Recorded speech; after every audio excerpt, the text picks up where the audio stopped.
ಆತ್ಮೀಯರೆಲ್ಲರಿಗೂ ನಮಸ್ಕಾರ. ಗೃಹ ಕಲಾನಿಧಿ ಚಾನಲ್ಗೆ ಸ್ವಾಗತ. ಇವತ್ತು ಬೆಂಡೆಕಾಯಿ ಕಾಯಿ ಹುಳಿ ಅಂತೇಳಿ ತೋರಿಸ್ತಾ ಇದ್ದೀನಿ.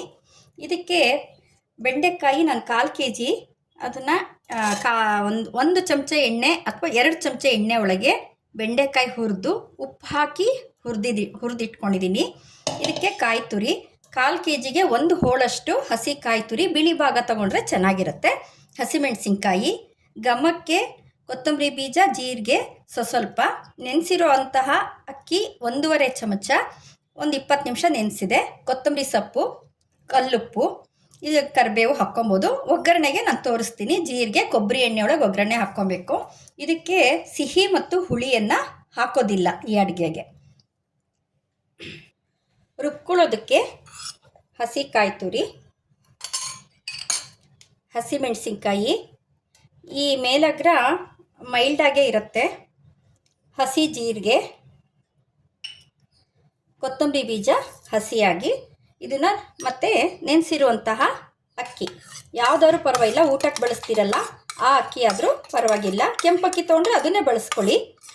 ಇದನ್ನು ನುಣ್ಣಗೆ ನೀರು ಹಾಕಿ ರುಬ್ಕೊಬೇಕು.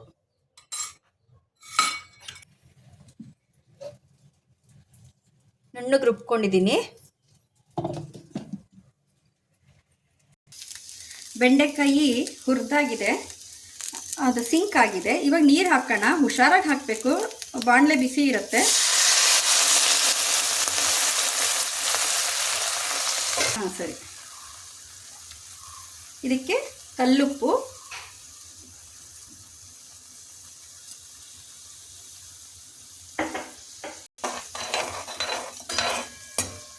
ಬೆಂಡೆಕಾಯಿ ಶ್ರಿಂಕ್ ಆಗಿದೆ ಅಂದರೆ ಸಣ್ಣ ಆಗಬೇಕು.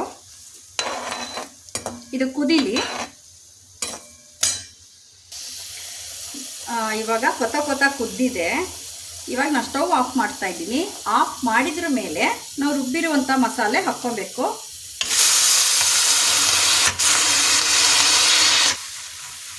ಈ ಬಾಣಲೆ ಶಾಖ ಮತ್ತು ಈ ಬೆಂಡೆಕಾಯಿ ತರಕಾರಿ ಒಳಗಿರೋ ಶಾಖದಲ್ಲೇ ಈ ಮಸಾಲೆ ಏನಾಗುತ್ತೆ, ಬಿಸಿ ಆಗುತ್ತೆ. ಅಷ್ಟೇ ಸಾಕು. ಕಾಯಿ ಹುಳಿ ಅಂದ್ರೇ ಹಾಗೆ.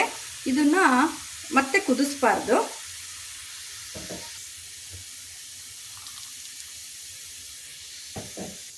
ಇದಕ್ಕೆ ಕೊತ್ತಂಬರಿ ಸೊಪ್ಪು ಇದನ್ನು ಹಾಕಿ ನಾನು ಕೈ ಆಡಿಸ್ತಾ ಇದ್ದೀನಿ. ಇದನ್ನು ಒಂದು ಹೊತ್ತಿಗೆ ಮಾತ್ರ ಮಾಡ್ಕೊಬೇಕು.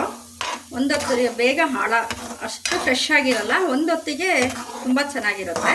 ಇದಕ್ಕೆ ಒಂದು ಒಗ್ಗರಣೆ ಹಾಕ್ಕೊಳ್ಳೋಣ. ಕೊಬ್ಬರಿ ಎಣ್ಣೆ ಹಾಕಿದ್ದೀನಿ, ಸಾಸಿವೆ,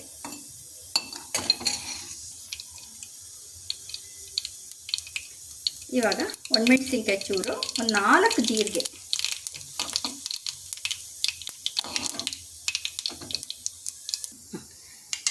ಇದಕ್ಕೆ ಹಾಕ್ಕೊಳ್ಳೋಣ. ಇವತ್ತು ನಮ್ಮನೆ ಅಡುಗೆ ಬೆಂಡೆಕಾಯಿ ಕಾಯಿ ಹುಳಿ ಜೊತೆಗೆ ದಾಲ್ ಮಾಡಿದ್ದೀನಿ.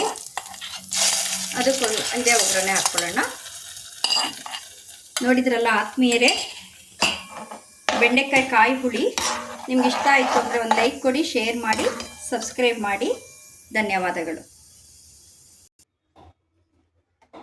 ಇವತ್ತಿನ ಮಧ್ಯಾಹ್ನದ ಊಟಕ್ಕೆ ಅನ್ನ, ಊಟದ ಮೊದಲಿಗೆ ಕಾಯಿ ಹುಳಿ, ನಂತರ ದಾಲು, ಜೊತೆಗೆ 2 ಥರ ಉಪ್ಪಿನಕಾಯಿ, ಕಡ್ದು ಮಜ್ಜಿಗೆ, ಜೊತೆಗೆ ಕೊತ್ತಂಬರಿ ಸೊಪ್ಪಿಂದು ಗಟ್ಟಿ ಚಟ್ನಿ. ದೇವ್ರು ಕೊಟ್ಟಿದ್ದನ್ನು ಕಣ್ಣಿಗೆ ಹೊತ್ಕೊಂಡು ಮನಸಾರೆ ತಿಂದರೆ ನೆಮ್ಮದಿಯಾಗೂ ಇರುತ್ತೆ. ಸೇವಿಸಿದ ಆಹಾರ ರಕ್ತಗತವೂ ಆಗುತ್ತೆ ಅಂತ ಹಿರಿಯರು ಹೇಳ್ತಾರೆ. ಮತ್ತು ನನ್ನ ವಿಡಿಯೋಗಳನ್ನು ನೋಡ್ತಾ ಇರಿ.